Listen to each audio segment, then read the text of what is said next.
మనం రోజు వార్తల్లో చూస్తుంటాం. మందుకు డబ్బులు ఇవ్వలేదని తండ్రిని చంపిన కొడుకు, లేకపోతే తన వ్యసనాలకి డబ్బులు ఇవ్వలేదని ఇంట్లో అమ్మని గోడకేసి బాదాడు కొడుకు.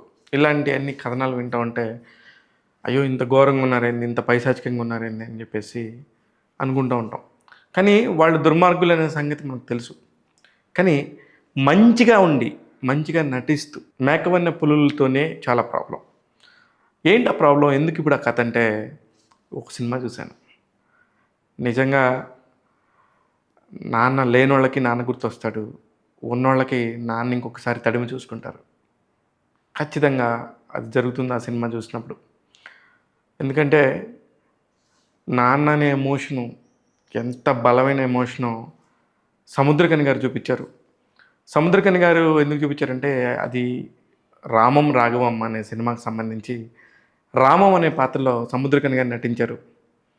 ఆ చిన్న కథ గురించి చెప్తే ఇంత చెప్పినా సరే మనకి పెద్ద ఇంట్రెస్టే ఉండదు. ఇలాంటి జానర్ సినిమాలు ఎప్పుడో కానీ ఒకసారి వస్తూ ఉంటాయి.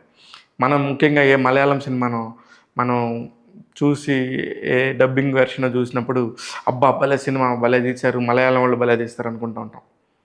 కానీ తెలుగు వాళ్ళు కూడా తీస్తారు.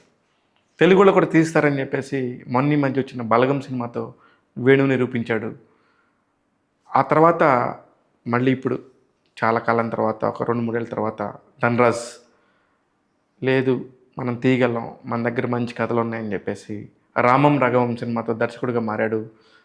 జబర్దస్త్ ఆర్టిస్ట్, మామూలుగా చాలా సినిమాల్లో నటించిన ధనరాజ్ చాలా చిన్న పాత్రలో నటిస్తాడు, కామెడీ చేస్తుంటాడు.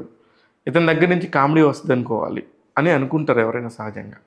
కానీ అతనిలో అంత పెద్ద దర్శకత్వ ప్రతిభ ఉన్నట్టు, ఒక కథని తను ఎంత గట్టిగా నమ్మినట్టు, ఎంత ఎమోషనల్గా తీసుకెళ్ళినట్టు చూస్తే వావ్, నిజంగా హ్యాట్స్ ఆఫ్ ధనరాజ్.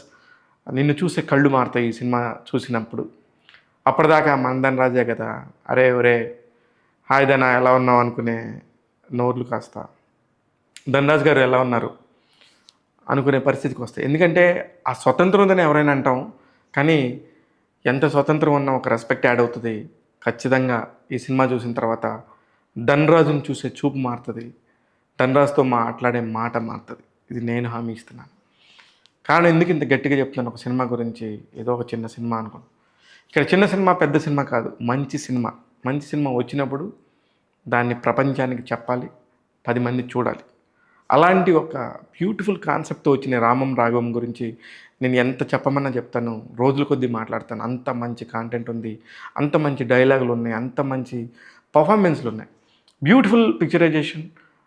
కథ పరంగా మాత్రం నేను ఏం రివీల్ చేయను. సునీల్ గారు భలే చేస్తున్నారు ఈ మధ్య. పుష్పాలో మనం చూస్తే కూడా మంగళ్ సింగ్ క్యారెక్టర్ అయి ఉండొచ్చు, ఇవాళ సినిమాలో క్యారెక్టర్ అయి ఉండొచ్చు. చాలా పర్ఫెక్ట్గా కుదురుతున్నాడు. ఆయన చేసింది ఈ సినిమాలో 2 సీన్లు అయినా కూడా ఎంత పర్ఫెక్ట్గా ఉన్నాయి. సునీల్ గారు హ్యాట్స్ ఆఫ్. అలాగే హరిషోత్తమన్ అని మనం గమనిస్తే తప్ప ఓహో ఇతనే హరిషోత్తమన్ అని అనుకుంటాం. అంత పర్ఫార్మెన్స్ ఎంత బ్యూటిఫుల్గా ఉన్నాడో. సినిమా స్టార్ట్ నుంచి ఎండ్ వరకు కూడా ఇతని క్యారెక్టర్ చాలా బాగుంటుంది.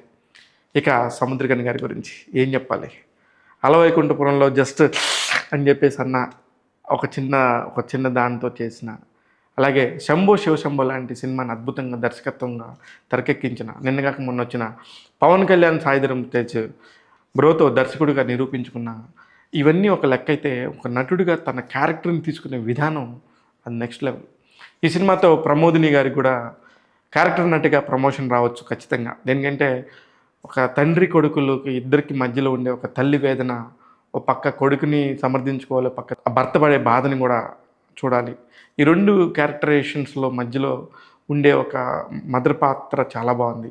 ముఖ్యంగా కథ అందించిన శివప్రసాద్ అనేలాగా దర్శకునిగా ఆల్రెడీ విమానం అనే సినిమాతో విజయం సాధించినప్పటికి కూడా తన స్నేహితుడు అడగడంతో కథ ఇచ్చారట. అది ధనరాజ్ చేయకపోతే ఇచ్చేవాడు కాదని కూడా చెప్పాడు.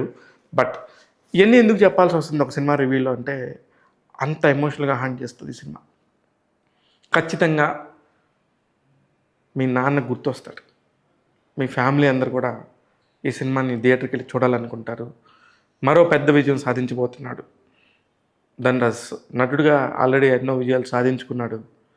దర్శకుడిగా తన తొలి స్టెప్ని ఒక మంచి చిత్రంతో చేస్తున్నాడు. కానీ మంచి చిత్రం అన్నప్పుడు ఇలాంటి మంచి చిత్రం తీయాలంటే ఏ నిర్మాత ముందుకు వస్తాడు? అందుకనే ఇండియాలో అయితే మొత్తం మ్యాటర్ తెలిసిన వాళ్ళు ఉంటారు కాబట్టి దుబాయ్ నుంచి పట్టాడు దర్శకుడు ధనరాజ్ పృథ్వీ పోలవరపు అనే ఒక ఎన్ఆర్ఐని. తెలుగువాడే విశాఖపట్నం నుంచి ఉన్నాడు.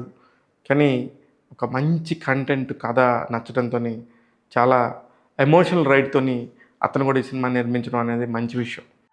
రామం రాఘవం సినిమా టెక్నికల్గా పెద్ద సౌండ్ చేయబోతుంది. కారణం ఏంటంటే ఒకే ఒక్క లోకం నువ్వు అని ఆది సాయి కుమార్ గారి సినిమాకి సంగీతాన్ని అందించిన అరుణ్ చిలువేరు ఈ సినిమాకి కూడా దర్శకత్వం వహించారు.